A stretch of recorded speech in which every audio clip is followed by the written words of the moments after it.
The Get Rich Slow Club podcast is a collaboration between Tash Etschmann from Tash Invests and Ana Kresina from Perla. The Get Rich Slow Club acknowledges the traditional custodians of the land we record on. From coast to coast, across land, waters, and communities, we pay our respects to elders past, present, and emerging. Any advice is general and does not consider your financial situation, needs, or objectives, so consider whether it's appropriate for you. Welcome to the Get Rich Slow Club podcast, where we take you from beginner to confident investor, where we can teach you everything you need to know about investing. So come get rich slow with us. Hey Tash, how are you today? I'm very good. How are you? I'm great. It's sunny over here in Melbourne. What about you? Yeah. It's very sunny here in Perth as well. Very early, but it's not even early anymore, but it's sunny. It's good. Yeah, a little bit of a time difference, but we both have sunshine, so it'll be a lovely day. And it's going to be even more lovely because we're talking about some exciting things today. What are we talking about, Tash? This episode is all about the different types of investing strategies. So all the way from dollar cost averaging to lump sum investing. We'll touch on ESG investing as well, and maybe even talk about day trading at the end, which is all very exciting. I like talking about strategies because I find that they sometimes change for people over time. Do you find that for yourself? Yeah, especially when I first started, I didn't know there was names for all of these things. I just started and hoped for the best. So it's nice to know that there's different strategies for different people and we all don't have to just be day traders. Yes, and they can change over time. So what works for you now might not work for you later and so forth. But knowing what they are is a great way to set yourself up for success. Yeah, and to find one that works for you.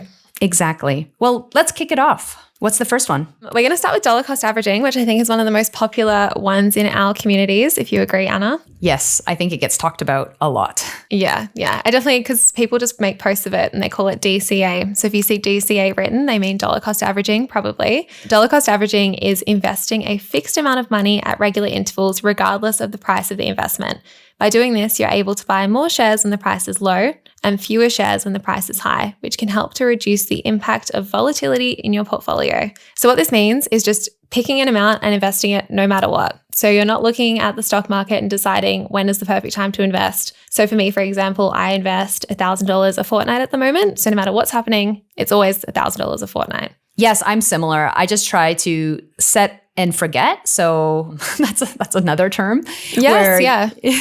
Another term that we didn't really talk about. I don't think we have in our notes here, but I do the same thing. I have a set amount. I also have about 1,000 and I just kind of do that regularly and I don't have to worry about it. I don't have to worry about if the market's up, if it's down, what it's doing, if it's stressful. I just kind of invest the same amount of time. And then my average price is what it is. And I don't have to worry about the highs and lows and being stressed by market news. Yeah. And then you get the average return of the stock market, hopefully, which is pretty good when you look back historically. Like I know we use the average stock market returns for a lot of examples and everyone's like, how do you get 9 or 10%? And this is one of those strategies that you can use to try and achieve that. Yeah. So the next strategy that we're going to talk about is lump sum investing. It's a little bit different. It is actually probably the complete opposite of dollar cost averaging, where it is taking a large sum of money all at once. And rather than spreading it over time, such as dollar cost averaging, the approach is that you just invest it all at once.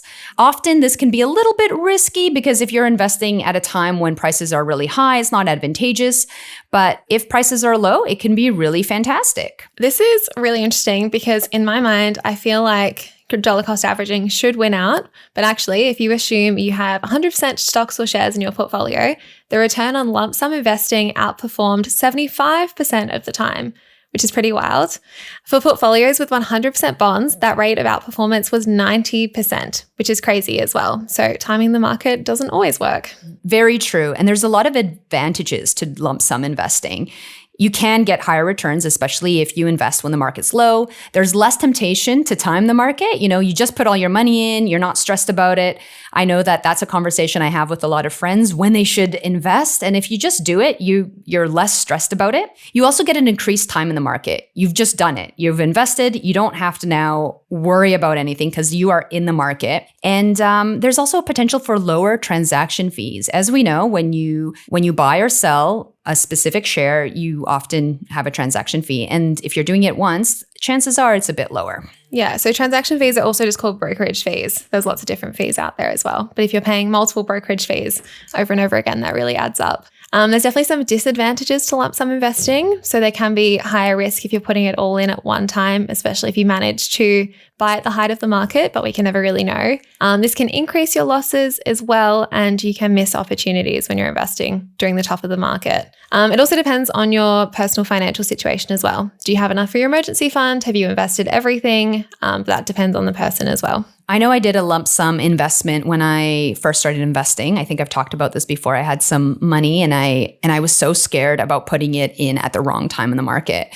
I stressed about it for ages, and then I finally did it, and the market just kept doing its thing. And I was quite grateful because, again, it goes back to, being in the market for a longer period of time, less temptation to try to time the market. You just do it, it's done, and you don't have to stress about it. Yeah, I definitely did this as well. After I bought my apartment and I was being a little bit less risk averse because I used to just invest small amounts, watch it and be like, oh no, what have I done? But after I bought my apartment, I kind of was like, my perspective on money changed a little bit. Like after handing over that $50,000 deposit check, I was like, I can just invest $5,000. It's okay. I just handed over 50 grand to the bank or to my apartment, I guess. So yeah, that made it a bit easier. And I just put it all in and that worked out okay. We're here now. We're doing well. Exactly. So next one is buy and hold. And buy and hold investing strategy is when an investor buys an investment, usually shares, with the intention of holding them for a long period of time. The idea is that over the long time, shares will generally increase in value despite the short-term fluctuations in the market.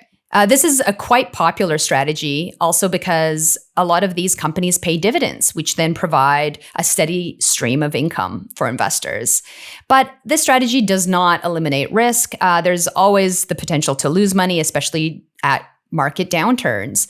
But it is one that gets talked quite a bit in this community. Yeah, well, it's how we both invest. We just buy things that have a proven track record or companies that have been around for a long term or index funds that cover broad markets. And then, just buy and hold and see what happens. Funny fact, I have never sold any of my shares that I've ever invested. That's pretty cool. I've sold a few because they were bad choices, but mostly I've kept them all as well, even some of the less great ones. Just waiting to see what happens to them. Oh, actually, that's a lie. I did sell some investments when I switched brokers because it was the only way to exit and move to another brokerage company. Yes, I've done this as well with Vanguard Personal Investor. They just made it so difficult to transfer out. So I just gave up and sold them all and then repurchased them somewhere else. Yeah, and that's okay. I feel like sometimes your strategy has to change. And in my case, I actually got a broad index fund, which I was much more happy with because the other one was tied to the bank. This was back in Canada, and I wasn't actually happy with how diversified that fund was. So yeah.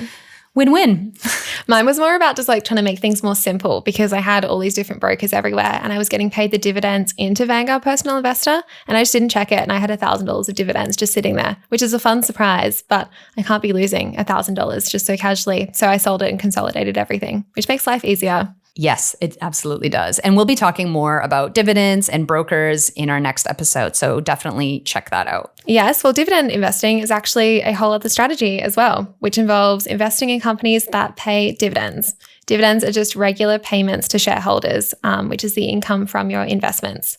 Dividend-paying stocks or shares can provide a steady stream of income and can be a good option for investors looking for a more passive investment strategy. This is usually a little bit more popular, I think, with people who have retired or are looking to retire, because dividends can be taxed a little bit higher than capital gains, because there's this wonderful thing called a capital gains tax discount. But I think we'll touch on that in a few more episodes. Dividend investing is amazing. I think the first time I had dividends hit my account, I was blown away. Like my money made money and I have a different income. Even if it's $3, I'm so happy.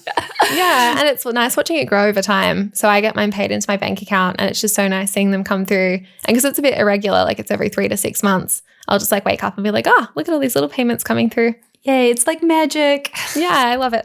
It's so cool, like the fact, like the concept of being able to buy more income, like being able to buy yourself a pay rise. It's very cool. Yes, I love that idea because you're essentially buying companies and those companies are paying you out as a shareholder. And that concept is mind-boggling that you actually get money for investing into companies. And I love it. The first way my dad taught me about shares was he put a tomato sauce bottle on the table and tried to be like, you can buy 1/10 of this tomato sauce bottle. And that made no sense to me. And I was like, what is going on? Why would you want to split a tomato sauce bottle? I think I was like 7 or something. But then when he made it more realistic and he was like, well, we buy shares in Woolworths, but not Coles. So we only shop at Woolworths. That kind of put it into a better perspective for me. And I was like, okay, Like Woolworths is making money and then they pay it back to my parents, and I understand that so much better. You were 7. That is amazing. Yeah, well, I was around my dad's friends and they were all talking about it, kind of like investing in all these things. And I was like, I just don't get it. Like, what is a share? Like, how do you buy a share of something? But yeah, using the tomato sauce bottle is not a good way to visualize that at all.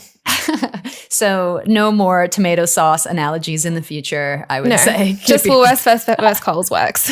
That works. Next strategy we're going to talk about is index investing. And that's a favorite of both Tash and mine. Why we love index investing is literally because you're following the index. So for example, the ASX 200 is an index of the top 200 companies listed on the Australian Stock Exchange. So by investing in an index, you gain exposure to a diverse range of companies and sectors that can help you reduce your risk. You might hear a lot about the S&P 500, which is a really popular index as well. That's the largest 500 listed companies in the US, and that's often used as a lot of the benchmarks for average returns when we're looking at the stock market. Yeah, and that's another index as well. And as we talked about in our last episode, if you hear indices or indexes, that just means plural of various indexes. And they just follow a wide range of something. So you can have different indexes in different sectors as well. And that's just something to be aware of. Yeah, and the reason indexes are so cool when you're investing is because you don't have to individually pick those 200 companies.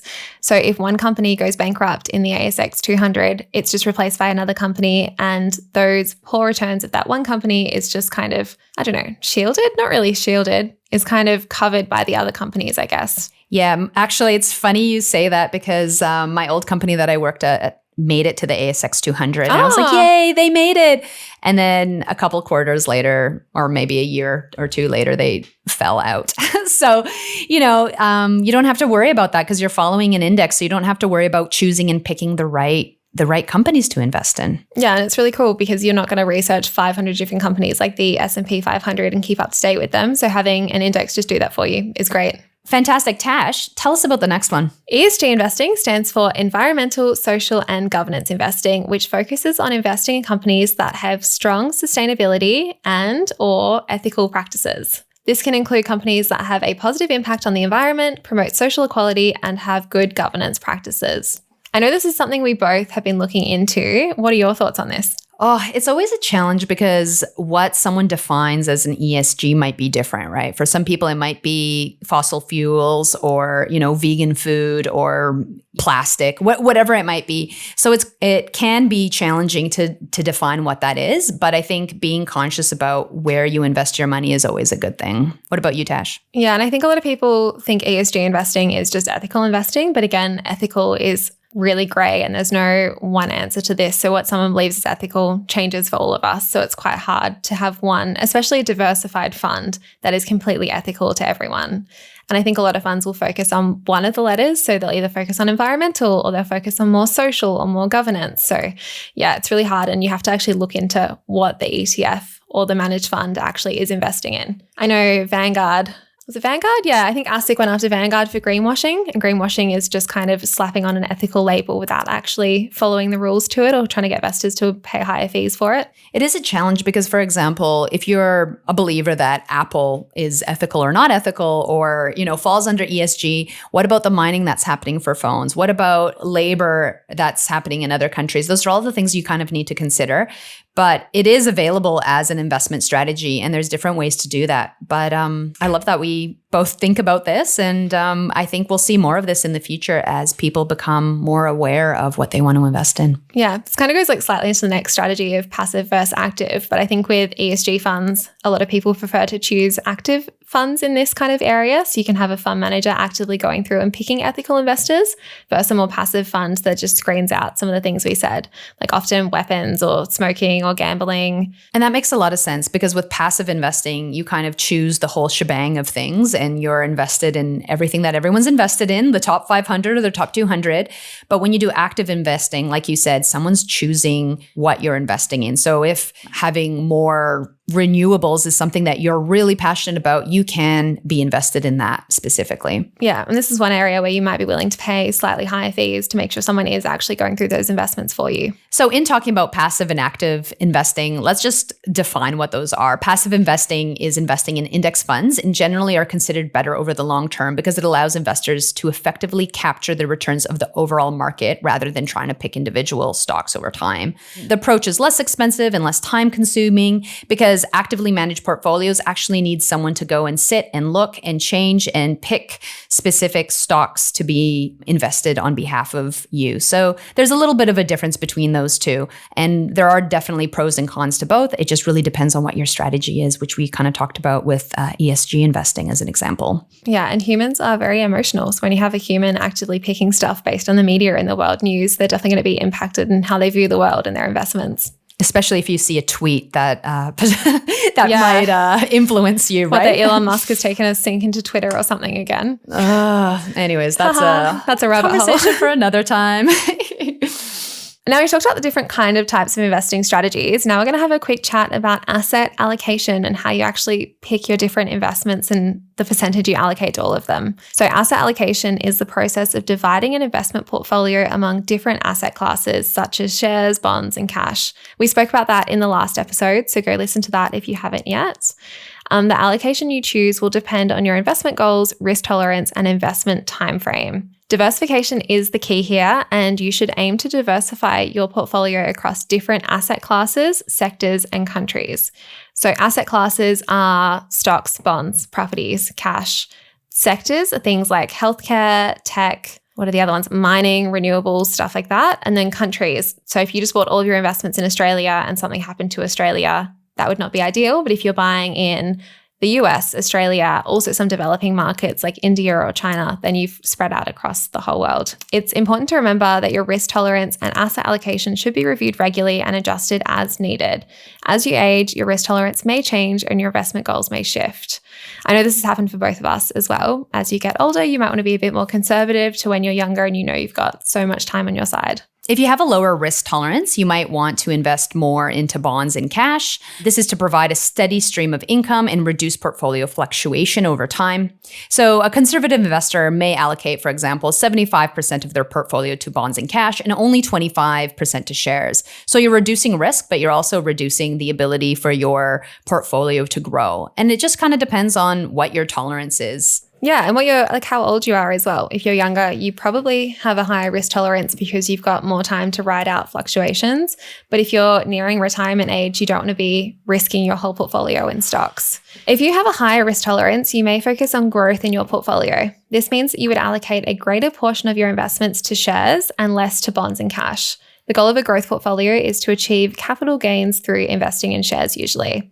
For example, an aggressive investor may allocate 80% of their portfolio to stocks and only 20% to bonds and cash. I know when I first started investing, word on the street was that you would allocate a percentage of bonds or cash to your age. So for example, if you were 30 years old, you would put 30% against bonds and everything else would be, ETFs, shares, and so forth. Because like you talked about, as you get closer to retirement, you probably don't want to be as risky with your portfolio. And this just kind of reduces the risk that way. I know when I started investing, I was slightly overwhelmed with what my percentage should be, what my asset allocation, what class, what sectors, what countries. And I think we talked about this previously, but that's why I literally bought all the ETFs.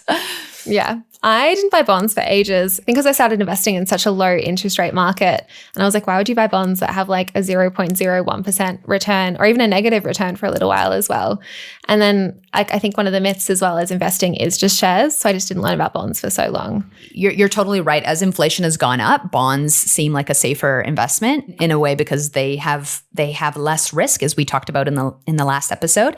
So it is interesting to see more people talking about bonds as inflation plays into the market as well. So yeah, well, as everything's changing, and if you're looking at a bond or even a savings account that's returning like 4 to 5%, and you're expecting maybe 7% in your shares, but it's not guaranteed, it's almost worth looking at picking the guaranteed option and not taking that risk for maybe not even getting a better return. I know when you first start investing, it's really hard to actually decide what to allocate to different things and how to make your portfolio up. And there's so much information out there. So when I first started learning, I went through all the popular super fund websites to see what they allocated for different risk tolerances. Like I know Australian Super, for example, you can just go through their conservative growth, high growth. I don't know exactly what they call them. They're like mixed portfolios, and they tell you it's 40% to Australian shares and like whatever it is to the US shares and how much it is to property and emerging markets and cash and things like that, which is very helpful. And also looking at robo-advice platforms as well. I know StockSpot and SixPark, I think they have the ETFs that they actually invest in on their website as well. So you can see exactly what they're allocating to each. Like that's definitely not advice and you should do your research and everything, but it's really handy to go and see what these experts are thinking is a high risk portfolio or a more conservative portfolio. This is so smart. When I heard that you did this, I was like, why didn't I do this? What a great way to just kind of see what funds are allocating, especially your super fund. I know on Perla, you're also able to see other people's portfolios and what people are investing in. Again, not advice of any kind, but it kind of helps you have an idea of, what are the things you should consider? Like you said, what sector you're in, what allocation in class and country. So it's a great way to kind of just get started and thinking about what your strategy should be. Yeah, and comparing like how different funds look at it differently as well. Like I think StockSpot is the one that has gold in their portfolios, and they talk about how gold hedges against inflation and stuff like that. So that's really interesting because Vanguard or I think SixPark and the others don't have gold, or Raise definitely doesn't have gold. And then if you look at Raise, they also have a portfolio with Bitcoin in it. So there's different ways to look at different things and how to incorporate that into your overall portfolio. One of the things I want to say is your strategy might change. Don't get overwhelmed. I know my strategy has changed. Tash's strategy has changed. So don't get overwhelmed by, should I put gold? Should I put crypto? Should I, be 100% Australian or 50% or 30%? Don't stress. Your goals can change. Your strategies can change. Just start. And it'll never be perfect when you're looking at like a six-part portfolio. Like you will never have that perfect allocation if you've just started and learned as you've gone and changed along the way. Like if you looked at both of our portfolios, you'd be like, what is going on here? But it makes sense. Why is there so much overlap, right? Yeah. Why'd you buy all the Australian ETFs when they're the same? Good question. Exactly. If you're wondering what your risk tolerance is, because I know we've spoken about it quite a bit, you can do a free quiz online. It also just takes time to learn how you would react in particular situations. In theory, it's really easy to think that you wouldn't panic and sell during a market correction, but it's not always as easy in real life. The longer your time frame and more flexible your time frame is, the better chance you have at achieving a positive return because you can ride out the market corrections. I think this is why starting small is really important, so you can see how you go with like $1,000 portfolio when it drops 30%, rather than saving $50,000, investing it, and then watching that drop by like 20 grand, which is very, very possible. We've talked a little bit about timeframes, especially with buy and hold, and these are really important when you're thinking about what your goals are. In investing, often timeframes are referred to as short, medium, and long term. Short-term investing refers to investments that are held for less than a year. This type of investment is often associated with day trading or short-term speculation, and short-term investors may focus on market fluctuations and try to make a quick profit. Long-term investing refers to investments that are held for more than 5 years. This type of investing is often associated with the buy and hold strategies. Long-term investors may focus on the underlying fundamentals of the assets they invest in, such as the financial health of a company or the stability of a country's economy, which is what we're kind of relying on when we're buying the S&P 500 or the ASX 200. And then there's medium-term investing, which is between 2 and 4 years. And that would kind of fall under things that money that you would want to maybe access a bit quicker as well. So for example, it might be something that you want to do in terms of saving for a house deposit and being able to access that.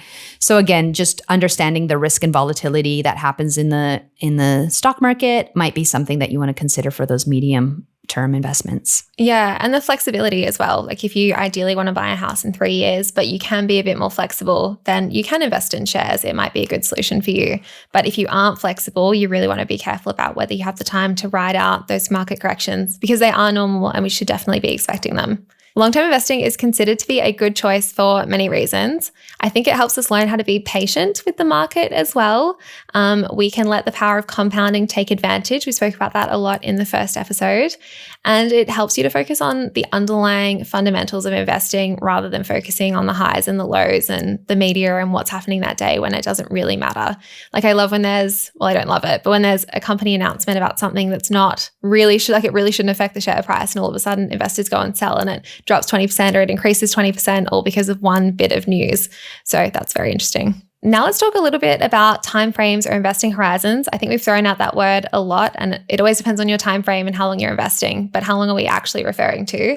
Investment timeframes refer to the length of time that an investor plans to hold the investment. So there's short term, which is up to a year, medium term, which is 1 to 5 years, and long term, which is 5 years or longer. Some people say long term is even like 7 or 10 years or 15 years in the future. Do you want to tell us about short term investing to start off with, Anna? Yeah, short-term investing is often referred to day trading. It's about focusing on the market fluctuations and aiming to make a quick profit. Something that we don't really talk about on this podcast. No, we are long-term investors, which is why we're getting rich slow. Long-term investing refers to investments that are held for more than 5 years. This type of investing is often associated with the buy and hold strategies, as we've said, and long-term investors focus on the underlying fundamentals of the assets or the companies that they're investing in, such as the financial health of a company or the stability of a country's economy. This is what we're kind of relying on when we buy an index such as the S&P 500, which is like the US economy, or the ASX 200, which is the Australian economy. It's not us saying, hey, buy GameStop or, no. whatever the hottest stock is talked about on Reddit. It's literally about that long-term, making sure that you're investing in companies that are stable. Long-term investing is good because it gives you time to ride out market corrections or market downturns, which are very normal and to be very expected as well. So if you've got a flexible long-term horizon and the stock market drops for 2 or 3 years, it doesn't matter. You can keep investing and then sell later on. So if you're flexible and you have your emergency fund long-term, definitely helps with that. Helps to reduce your risk. Did you ever feel stressed when you saw your investments drop? No, but I invested a chunk right before the COVID crash, but I also invested a lot as the market was crashing during COVID as well. So I never saw a really big drop because I kind of invested throughout that, and then the market rose quite a bit. And then by the time we did have that other drop recently, I had been investing for a few more years and was very comfortable with it and was like, oh no, it's fine, I'll just buy more. But I think I started investing at a really good time where there was lots of high returns straight away. So it kind of built my confidence. That's the hard thing. If you've been investing when the stock market has been going up the whole time and it starts going down, it can become very confrontational. I know that I had some money invested during the GFC, the global financial crisis, but I didn't really pay attention because I didn't really know what investing was. It was kind of like my super. It was doing its thing in the background, and every once in a while I would check and be like, why is it down? But I didn't think about it because I was like, oh, this is for retirement. I don't know. But a lot of people freaked out, right? And a lot of people pulled their money out, and that's something that thing you can do. That's the worst thing you can do. And so that's why we're talking about this and talking about long-term investing so that you don't freak out when the market goes on a downturn. Yeah, and it's really important to understand why you're investing and that you do have a long-term horizon and what your plan is, because money is very emotional. We are very emotional humans. And if you see the news and all the media saying everything's crashing and it's a terrible time and we're going into a recession, you might panic and sell unless you have these things in place and you know why and that the market will recover. But if you don't understand why you're investing in something, you might not believe that it will recover, because like with GameStop or other things, for example, those aren't guaranteed to recover. Couldn't have said it better myself. A few more good things about long-term investing. I think it helps teach us to be patient, because we love the instant dopamine hit of seeing that little like, oh, you've made money today, or the dividend or whatever it is. So learning to just regularly invest and be patient is really important. And the power of compounding, which we talked about a lot in the first episode, is also so magical. And the longer you have, the better. Those are all great reasons to invest with the longer time frame in mind. There's just a few more strategies that we said it's worth noting. They're not ones that we specifically invest in, which is value investing and day trading. So value investing is an investment strategy that involves picking stocks that appear to be trading for less than their intrinsic value. This can be very time consuming as research is needed and some speculation can come into play. And this is where you see people doing their calculations and working out at what a company should be valued at and going through the company reports and seeing their profit and their loss and their plans. And it's just too much for me. It can work out really well if you know what you're doing. But for the majority of us, I don't think we want to be sitting there reading through hundreds of pages of company profit and loss statements. It sounds very exhausting, which is also how I feel about day trading. And Day trading involves being actively buying and selling securities within the same day so that you can try to capitalize on short-term changes in the price. So this is the complete opposite of buy and hold, the complete opposite of thinking about a long-term time frame. It's very risky. And I think people are just like waiting for people to react based on different news of things and like trying to predict how other people will react but first. And it looks like a very stressful thing to do because it's like an active full-time job and you're watching the market at all all times. People also leverage, they borrow money to do this as well, which is terrifying, but not for me at all. Yeah, not for me as well. Because like we said, we're about getting rich slow. No fast, quick day trading schemes going on. I think Forex got really popular, like foreign exchange with day trading as well. Like that kind of did the rounds on social media as like a get rich quick scheme where you could trade foreign currencies and make money that way. But no, you're not like investing in an underlying company like we do with our buy and hold index fund investing strategies. So it is more towards the gambling end of the spectrum. There's also a lot of tax complications that happen with this that don't get discussed. So sometimes people think that they've made a whole bunch of money, but then didn't realize that there's tax implications that come with that. So that's just something else to note if you are looking at those types of strategies. Yeah, and with the capital gains tax discount, the government encourages you to hold things for long term. So if you hold a stock for over or an investment for over 12 months and then you sell it, you may only have to pay 50% of that capital gain, which is pretty exciting. But with things like dividends or day trading or shorter term investing, you will have to pay the full tax rate. Which is also another plus for long-term buy and hold strategy. Yes, the government endorses it. I don't know if that's good or bad, but yes. Can you tell what strategies we like? So we've discussed quite a bit of strategies here, and we've talked about the ones that we invest in. What's your favorite, Tash? I like to buy and hold index funds long term. Are you the same? Yeah. Surprise, surprise. Surprise. Welcome to, get rich slow. So before we kind of end our episode, we have a couple comments from our listeners. Our audience question last week was, what's your favorite investment and why? And here are some of the answers that we got. Not a money one, but a tortilla press. Homemade corn tortillas are a game changer. That's a really cool one. We had ETFs, NDQ, ETFs and an investment property from 9 years ago. Investing in the S&P 500. Yes, that was probably my best investment as well. That was my first investment. VAS, VGS, VDHD, they're all ETFs as well. Financial, VAS ETF, very low maintenance and supports Aussie companies. Practical, my expensive baseball bat, so I don't need to buy a new one every second. Buying well the first time is definitely a really good idea. Investing in myself, the best thing I've ever done. My favorite investment is definitely property because of the power of leverage, where I can not only use my own money, but I can use the bank's money or other people's money to purchase this asset that I can grow in equity over time. I also love the fact that property feels very tangible. I can renovate it to manufacture equity. I can eventually live in it. I can knock it down and rebuild. There's so many ways that I can bolster this equity over time. And I just feel like there's so much power that it can hold. My best investment has been buying a house through Defence Housing. The initial lease was 9 years with a 3-year option, which has been extended multiple times. Rent is paid in advance each month, so there are no annoying vacancy issues or maintenance issues. It's been a totally hassle-free investment that's definitely worth it. Thank you to everyone who responded last week. Check out the Get Rich Slow Club Instagram to find our question of the week and for your chance to be featured on the show. We love hearing all of your responses, so please go and check it out. Yes, we love hearing from you. If you want to take action after this week's episode, go and have a look at a risk tolerance quiz online. Like we said earlier, it's hard to know without actually experiencing it, but this survey or quiz will help you figure out where you're sitting at the moment. They're quite helpful to go and do that. So just Google risk tolerance quiz. And the other thing that would be really advantageous to do is to jot down what strategies are best suited for you.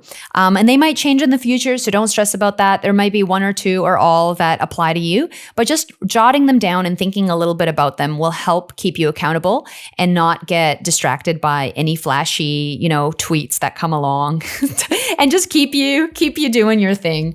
And help you with your further research as well. So if you want to research dollar cost averaging, lump sum investing, dividend investing, write those down so it's a research point for later. Thank you so much for listening to this week's episode of the Get Rich Slow Club podcast. What are we talking about next week, Anna? Oh, next week is a goodie. We're going to talk about the stock market and investing jargon. So it's one definitely worth listening to.